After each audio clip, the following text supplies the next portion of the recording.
I was born in India 26 years after India-Pakistan partition and the British actually left India. I only realized much later in my life, in fact only quite recently, that that was only 26 years after Indian independence. As a child growing up, I had no idea the potential trauma that my parents and grandparents, so my parents' childhood must have been in such a traumatic time because their parents had just gone through this huge thing which is known as the largest human migration ever in the history of the world of India and Pakistan when the British left in 1947. I didn't realize the gravity of that generational trauma that I was born into. And growing up in my family, it was Hindu family. Religiously, they weren't really, it wasn't very overt, extreme religiousness, but there was a subtle daily culture and simple traditions that we followed, whether it was a form of saying grace before eating food, which was in a Vedic mantra, or my grandmother sitting every morning at 6:30 in the morning in our what we call the veranda in the front of the house and performing the little fire ceremony, which I till today do with my family on auspicious days and birthdays and holidays.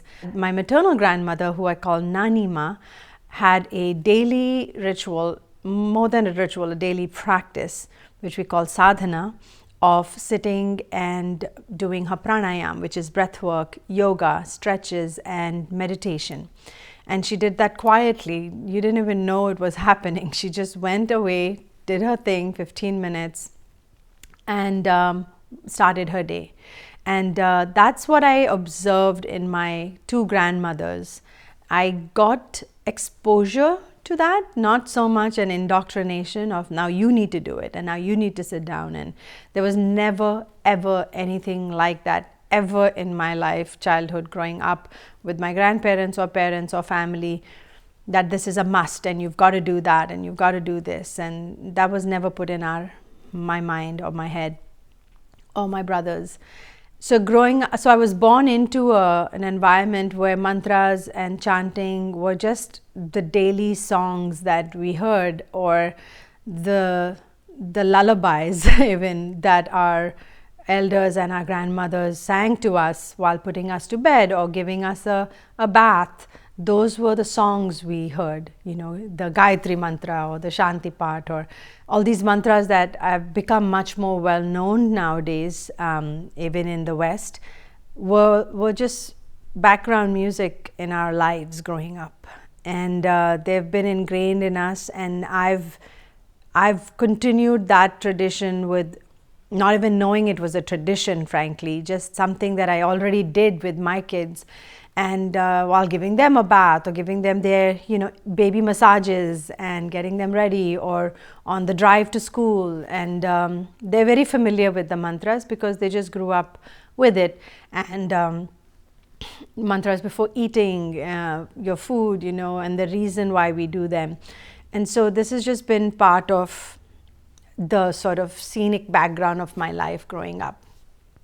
I remember the day exactly when I realized that there was something more and there was something deeper, that a space that I could find for myself that was between me and something else that was absolutely quiet, kind, loving.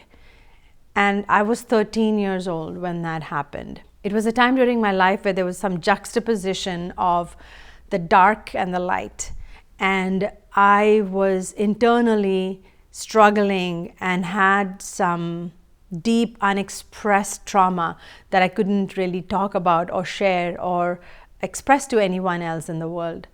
But when I went into the space of mantras and chanting and performing the fire ceremony, Agnihotram, Yagya or Havan, I remember just feeling completely loved and cared for and safe. That was the real thing. I felt like there is no thing to be afraid of. There is no entity to be that is larger than this love that I have to be afraid of.